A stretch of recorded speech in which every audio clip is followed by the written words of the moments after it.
नमस्कार, मैं प्रभाकर चतुर्वेदी, उप महानिरीक्षक पंजीयन एवं स्टाम्प, मध्य प्रदेश शासन। मैं अब भारतीय स्टाम्प अधिनियम के तहत रिफंड की प्रक्रिया के बारे में आपको कुछ बताना चाहता हूँ। भारतीय स्टाम्प अधिनियम 1899 एक सेंट्रल एक्ट है, केंद्रीय अधिनियम है, जो दिनांक 1 जुलाई 1899 से जम्मू कश्मीर राज्य को छोड़कर संपूर्ण भारत में लागू था, परंतु दिनांक 5 अगस्त 2019 से अब यह जम्मू कश्मीर राज्य सहित संपूर्ण भारत में प्रभावशील है।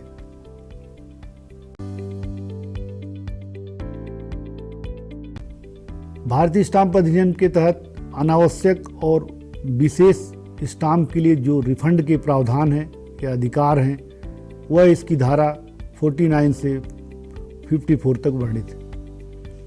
भारतीय स्टाम्प अधिनियम के अंतर्गत विभिन्न कानूनी और वित्तीय दस्तावेज पर स्टाम्प लगाना आवश्यक होता है, जिससे सुनिश्चित हो सके कि जरूरी स्टाम्प शुल्क का भुगतान किया गया है। लेकिन कई बार ऐसा होता है किसी व्यक्ति के पास कुछ स्टाम्प बच जाते हैं और जो अब उसकी ज़रूरत के नहीं होते हैं।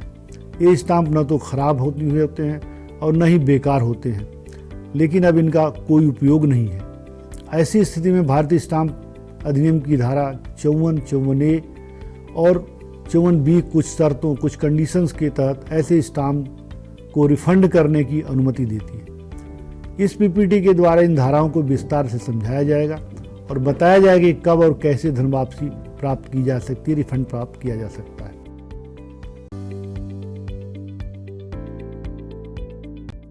धारा 49 खराब यानी स्पॉइल हो गए स्टाम्पों से छूट के संबंध में प्रावधान करती है।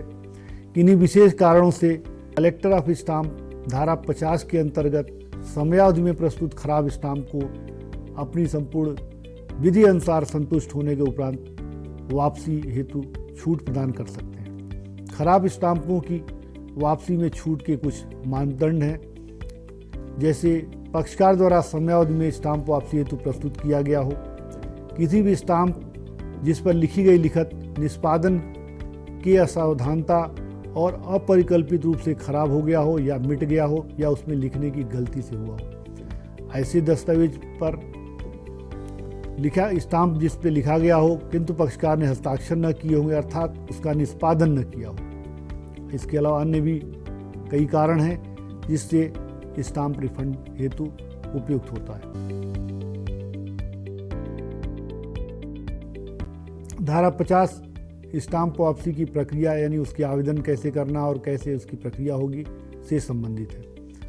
धारा 49 के अधीन जब राहत दिए गए स्टाम्प वापसी के आवेदनों को प्रस्तुत करने की समय सीमा निम्नानुसार दी गई। धारा 49 की उपधारा घ में वर्णित मामलों में लिखत की तारीख से 2 माह के भीतर, अर्थात स्टाम्प के ऊपर यदि लिखा गया है तो लिखने की डेट से 2 माह के अंदर रिफंड के लिए एप्लीकेशन आवेदन संबंधित जिले के कलेक्टर ऑफ स्टाम्प को किया जा सकता है। जब किसी स्टाम्प पर लिखत निष्पादित न हो, अर्थात उस पर कुछ भी न लिखा गया हो, न ही वो किसी पक्षकार के द्वारा एग्जीक्यूट किया गया हो, हस्ताक्षरित किया गया हो, तो 6 माह के भीतर यानी खरीदी दिनांक से 6 माह के भीतर वह रिफंड के लिए एप्लीकेशन कर सकता है। जब किसी स्टाम्प पर पक्षकार द्वारा लिखत निष्पादित की गई हो, लिखत की तारीख से 6 माह के भीतर कर सकता है। यदि लिखत विदेश से प्राप्त होती है तो भारत में आने की तारीख से 6 माह के भीतर स्टाम्प रिफंड के लिए एप्लीकेशन कर सकता है। धारा 3 ख में जब कोई लिखत जिसके स्थान पर अन्य लिखत प्रतिस्थापित की जा चुकी हो, अनिवार्य परिस्थिति में कालावधि के भीतर रद्द करने के लिए पेश न की जा सकती हो, तब आवेदन प्रतिस्थापित लिखत के निष्पादन से 6 माह के भीतर संबंधित जिले के कलेक्टर ऑफ स्टाम्प को प्रस्तुत की जा सकती है।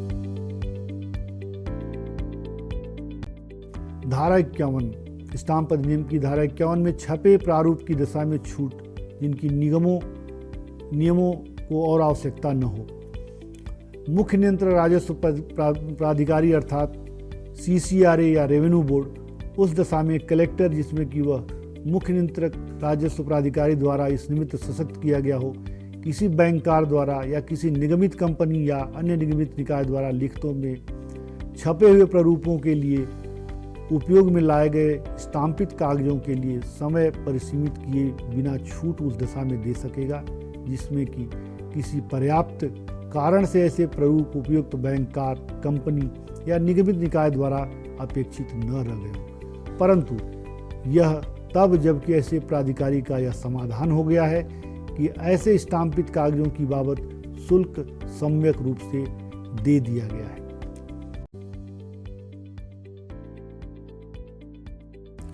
भारतीय स्टाम्प अधिनियम की धारा 54 अनावश्यक stamp not required for use के लिए रिफंड की प्रक्रिया निर्धारित करती है। यदि किसी व्यक्ति के पास ऐसे स्टाम्प हैं जो खराब नहीं हुए हैं लेकिन अब उसकी जरूरत नहीं है तो धारा 54 के अंतर्गत उसकी कीमत वापसी प्राप्त कर सकता है। इसके लिए कुछ शर्तें पूरी करनी होगी। नंबर 1, व्यक्ति को यह साबित करना होगा कि उसने स्टाम्प का उपयोग करने के इरादे से बोनाफाइड इंटेंशन से इन्हें खरीदा था। स्टाम्प के लिए मूल्य पूरा चुका दिया गया है। स्टाम्प पिछले 6 महीनों के भीतर खरीदे गए हों। इसी प्रकार धारा 54A ऑब्सलीट यानी पुराने डिनोमिनेशन के जो स्टैम्प्स हैं जो अब प्रचलन में नहीं है उनके रिफंड की भी प्रावधान करता है। धारा 54A उन स्टाम्प की धनवापसी से संबंधित है जो अब प्रचलन में नहीं है। समय के साथ करेंसी सिस्टम में बदलाव होते रहते हैं और कुछ स्टाम्प मूल्य वर्ग डिनोमिनेशन अप्रचलित यानी ऑब्सलीट हो जाते हैं। ऐसे मामलों में यह धारा उन व्यक्तियों को राहत प्रदान करती है जिनके पास ऐसे स्टाम्प हैं, लेकिन इसके लिए एक महत्वपूर्ण शर्त यह है कि व्यक्ति को यह भारतीय स्टाम्प अधिनियम संशोधन नियम 1958 के लागू होने के 6 महीने के भीतर कलेक्टर को सौंपने होंगे। धनवापसी की गणना भारतीय मुद्रा अधिनियम 1906 के अनुसार की जाएगी। इसी प्रकार धारा 54B शरणार्थी राहत स्टाम्प के लिए धनवापसी की बात करती है। वर्तमान में ऐसे स्टाम्प या इनका रिफंड सामान्य तौर पे प्रचलन में नहीं है, फिर भी जानकारी के लिए आपको बता दिया जाता है। धारा 54 उन स्टैम्प्स के लिए धनवापसी की अनुमति देता है जो शरणार्थी राहत रिफ्यूजी रिलीफ के उद्देश्य से जारी किए गए थे। इन स्टाम्प पर रिफ्यूजी रिलीफ लिखा होता है और इन्हें भारतीय स्टाम्प अधिनियम धारा 3A के अंतर्गत जारी किया गया था, लेकिन शरणार्थी राहत कंडीशन अधिनियम 1973 के लागू होने के बाद से इन स्टाम्प की आवश्यकता अब समाप्त हो गई है और यदि किसी के पास हैं भी तो यह 6 महीने के भीतर इन्हें कलेक्टर ऑफ स्टाम्प को सौंपकर धनवापसी प्राप्त कर सकते हैं। धनवापसी व्यक्ति के खाते में नगद होती है। राज्य सरकार के पास यह अधिकार होगा कि वह धनवापसी की प्रक्रिया को सरल और तेज बनाने के लिए कोई अलग प्रक्रिया प्रोसीजर लागू करे। धारा 54A धारा 54B का महत्व। ये धाराएं स्टाम्प उपयोगकर्ता के हितों की रक्षा करती हैं और यह सुनिश्चित करते हैं कि कोई व्यक्ति अनावश्यक वित्तीय हानि न उठाए। धारा 54 सुनिश्चित करती है कि यदि किसी ने स्टाम्प सही इरादे से खरीदे हैं, बोनाफाइडी हैं, लेकिन अब उसको उनकी आवश्यकता नहीं है तो उसे उसका मूल्य वापस मिल सके। धारा 54A यह सुनिश्चित करती है कि मुद्रा प्रणाली में बदलाव के कारण स्टाम्प बेकार न हो जाए। इसी प्रकार धारा 54B सरकार द्वारा जारी किए गए विशेष उद्देश्य वाले स्टाम्प के लिए धनवापसी की अनुमति देता है।